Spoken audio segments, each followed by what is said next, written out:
자, 수강생분께서 관계대명사 격과 관련된 질문 주셨어요. 같이 한번 보죠. 쇽.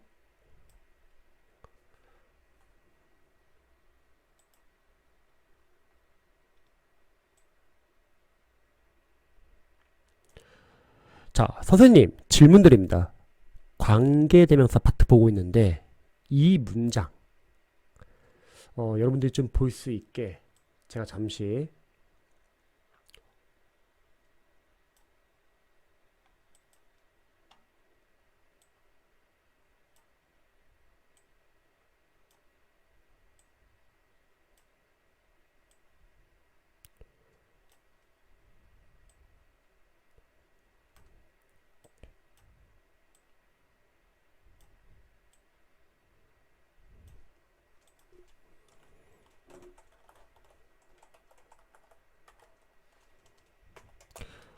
관계대명사 대세 쓸지 후주를 쓸지 문제입니다.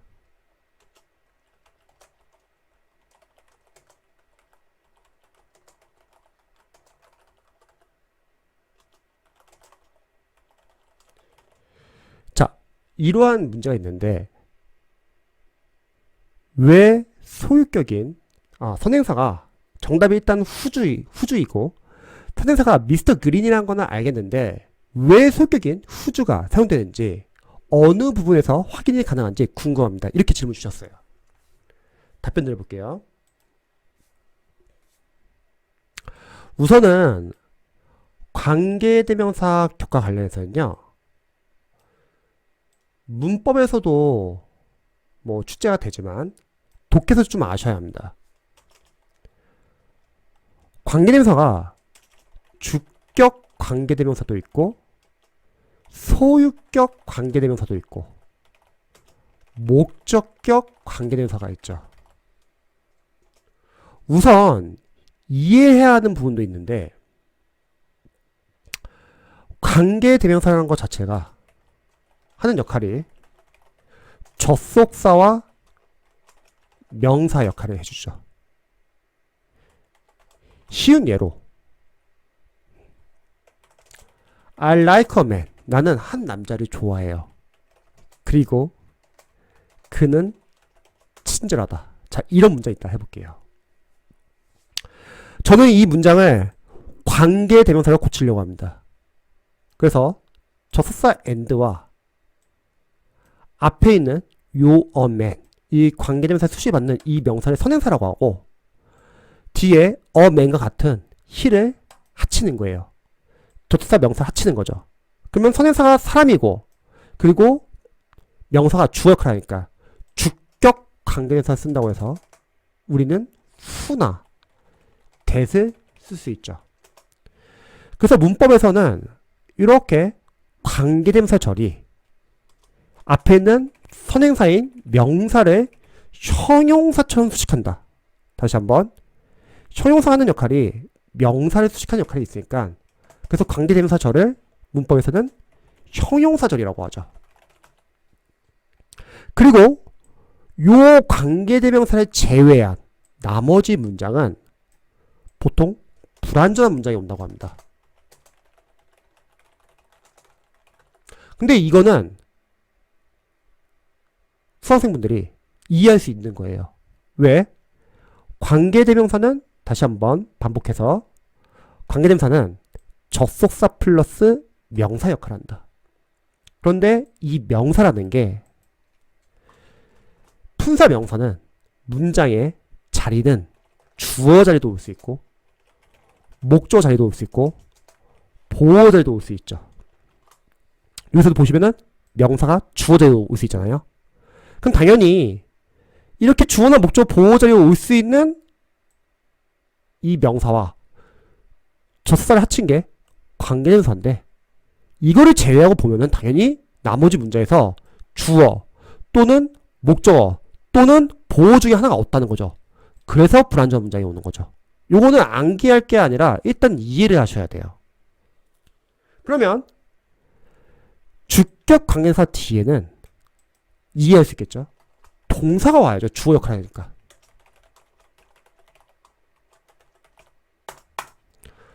두 번째는 목적격 관계대명사를 한번 해볼게요.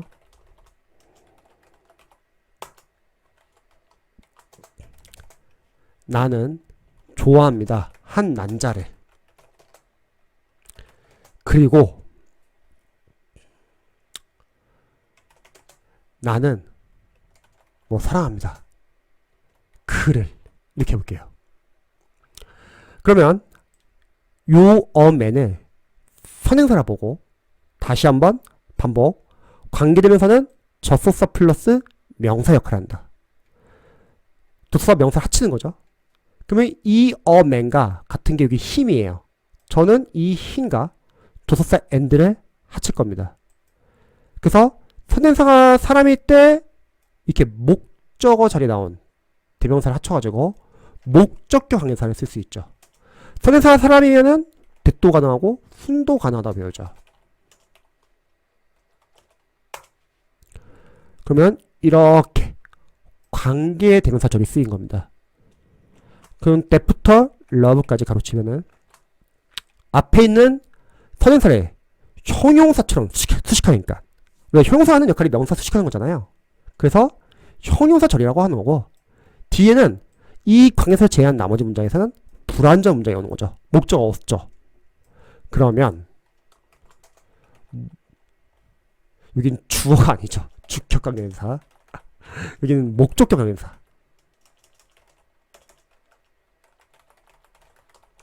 목적격 관계대명사 뒤에는 불완전 문장이 와야 되는데 목적어가 얻는 형태가 와야 돼요.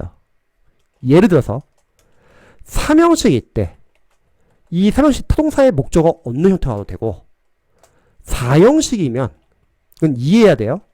간접 목적어가 얻거나 아니면 직접 목적어가 얻거나 둘 중에 하나가 얻는 형태가 오는 거고, 오형식일 때는 목적어 얻는 상태에서 목적격 보호가 오는 거죠. 추후에 이거는 여러 가지 문법에서 다시 한번 또 응용이 됩니다. 이뿐만이 아니죠. 자동사도 올 수 있습니다. 선생님, 자동사 목적어 못 쓰지 않아요? 전치사가 올 수 있죠. 자동사 뒤에는. 그럼 전치사에 목적어도 필요하죠. 그리고 수동태도 올 수 있죠. 수동태는 BPP형을 쓰면 완전하다고 보는데 이 뒤에 전치사가 올 수 있거든요. 그럼 전치사에 목적어 필요한데 그 목적어를 안 쓰는 거예요. 예를 들어서 나는 서울을 좋아해.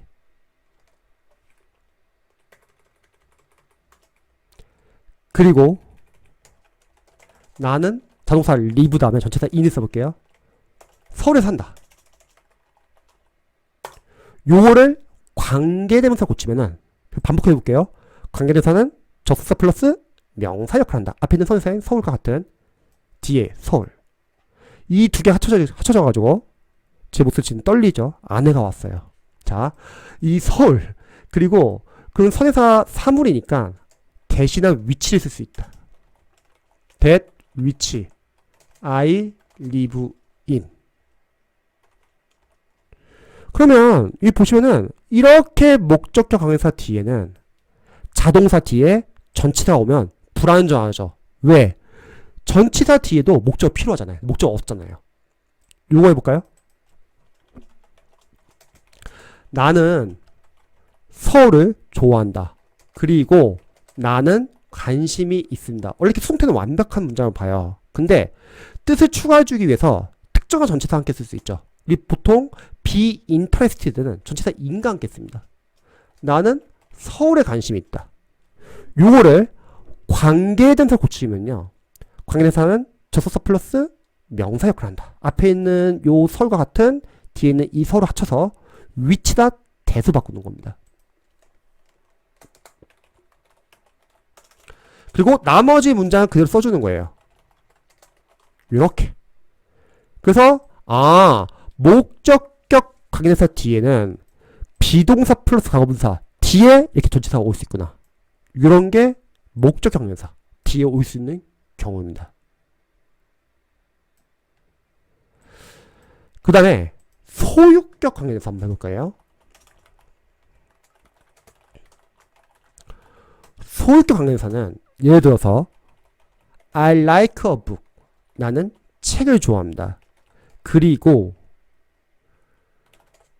그 책의 표지는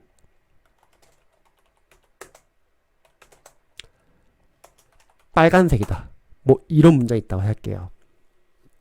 참고로 영어에서 소유격 뒤에는 명사가 나옵니다. 무슨 말이냐면 This is my book이라고 할게요. 자, 여기서 소유격은 my죠. my 뒤에는, 이렇게 소유격 뒤에는 명사가 나와야 된다. 두 번째, 영어에서는 이 표지, 커버 있잖아요.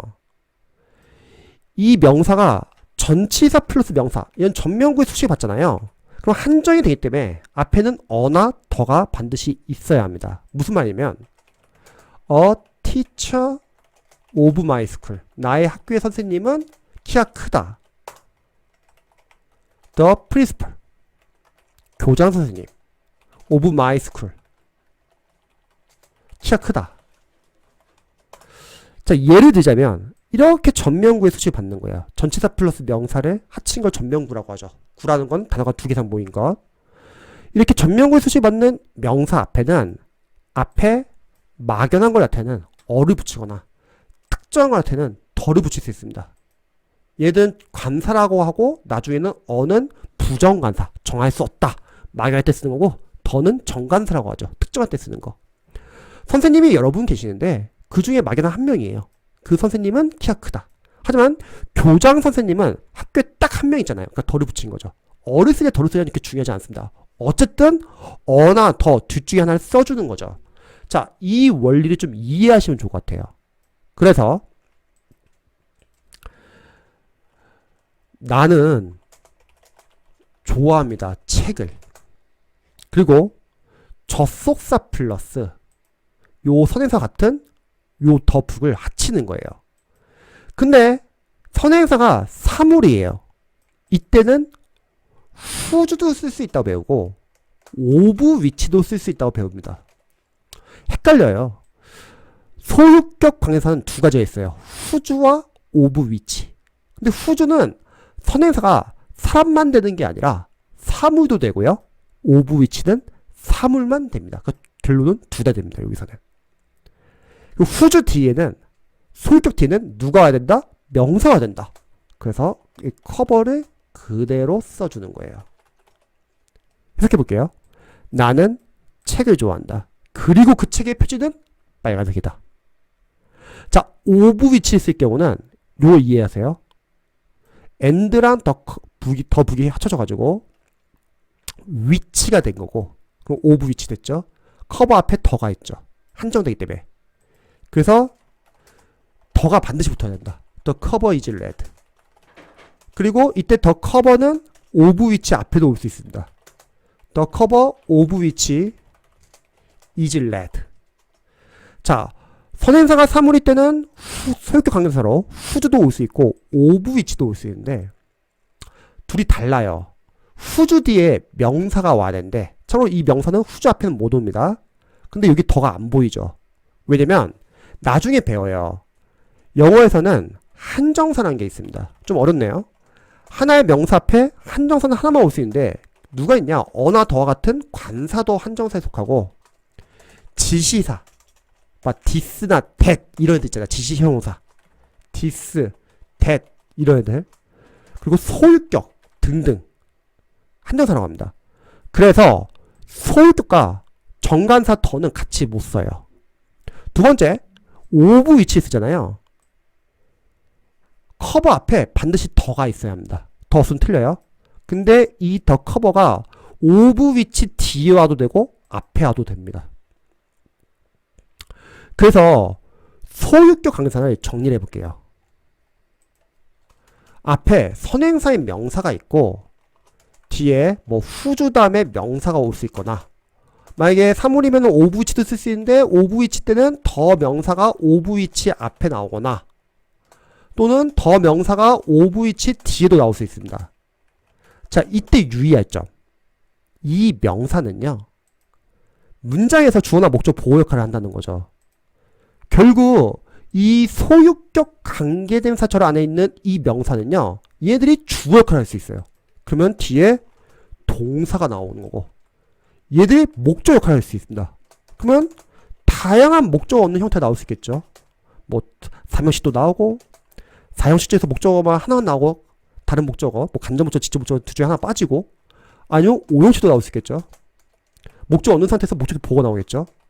또는 자동사일 때는 전치사가 나오겠죠. 전치사 목적 필요하니까.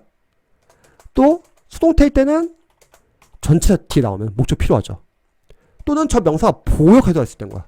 그럼 보호라고 하면은 2형식과 5형식이 있으니까 2형식이라면 주어 다음에 2형식 동사 다음에 주격 보호 역할을 하는 거죠. 저 명사가. 또는 5형식이라면 주어 다음에 5형식 동사 다음에 목적어 다음에 목적 보호 역할도 할 수 있는 거죠. 다양한 형태가 나오는 거예요. 그래서 관계대명사의 격이 주격인지 소유격인지 목적격인지는 이렇게 접근하셔야 합니다. 그러니까 이거는 단순하게 암기할 게 아니라 과정을 이해하고 이해를 바탕으로 빨리 풀어야 되는 거죠. 또한 독해에서는 이런 걸 알아야지 독해를 빠르고 정확하게 해석할 수 있습니다. 이러한 원리를 이해했다면 다시 문제 돌아가면요. 자, 미스터 그린은 이 뒤에 콤마 보이세요? 관계대명사가 지금 삽입된 겁니다. 그리고 콜드가 동사죠. 경찰들에게 전화를 했습니다. 그러면 대시에 나오면은 주격 관계대명사일 수도 있고 또는 목적격 관계대명사일 수도 있겠죠. 후주면은 뒤에 명사가 나와야 되고요. 그러면 주격인지 목적격인지 소유격인지 어떻게 알 수 있냐? 바로 다음 문장을 보면 되죠. 주격이면 동사가 나와야 되는데 지금 주어가 나왔으니까 주격은 아니고, 목적격 관계대명사면 뒤에 목적어가 없어야 합니다. 참고로 break into, 자 여기서 지금 이 스포크는 오타네요. 자, 그러면 요 break into가 어디 침입하는 뜻이에요. 수동태입니다. 그러면 예를 들어서 나는 I broke into, 침입했습니다. 한 가게. 수동태 고치면은 a shop was broken into 이렇게 됩니다. 그래서 이거는 완전한 문장으로 봅니다. 완전하기 때문에 목적격은 못 옵니다. 목적격은 뒤에 목적 없는 형태로 불완전해야 되거든요. 그럼 정답은 후주입니다. 해석하면, 자, 미스터 그린이 있고요. 그 미스터 그린의 가게는 바로 털린 거죠. 그래서 미스터 그린이 경찰들에게 전화를 했다. 이렇게 된 겁니다. 그리고 이 문제를 봤을 때 수험생들이 약간 좀 오해할 수 있는 게, 요거 계속적용법 아니냐. 계속적용법은요, 콤마가 이렇게 앞에 하나만 찍혔을 때고 이렇게 두 개 찍혔잖아요. 이건 삽입이에요. 계속적용법과 상관없습니다. 관계대명사 삽입된 겁니다. 그래서 정답은 후주입니다. 즉, 문법 문제를 풀 때 문법 문제에서도 단순 암기 파트가 있고 응용 파트가 있어요. 단순 암기 파트는 우리가 암기를 하면 맞출 수도 있는 문제지만, 응용 파트들은 단순하게 암기한다고 되는 게 아니라 이해를 하고 암기가 되어 있어야 돼요. 그래서 응용 문제들에서 합격이 좌우됩니다. 단순 암기 파트는 다들 맞춰요. 하지만 추후에는 다양한 문제들이 여러 가지 응용을 합니다. 그래서 문법 문제를 풀 때 기초 수험생들이 많이 여쭤보는 게, 해석을 뭐 해야 하냐 이런 질문 많이 하거든요. 추후에는 해석 차이도 묻습니다. 그래서 해석을 빠르게 해야 되는데, 대신에 우리가 문법을 공부하면서 단순하게 문법적 요소만 너무 보는 게 아니라 해석하는 연습도 하는 거예요. 그게 기초 독해이고, 문법과 독해는 별개가 아니라 서로 긴밀하게 연관되어 있습니다. 그래서 문법을 공부하면서도 해석을 해보시고 문장 구조 분석 따져보세요. 문장 구조 분석 너무 오래 걸리지 않냐? 근데 이렇게 따지다 보면은 다음에는 문장 구조 분석을 안 해도 빠르게 직독직해로 속독이 가능합니다. 그래서 참고해 주시기 바랍니다.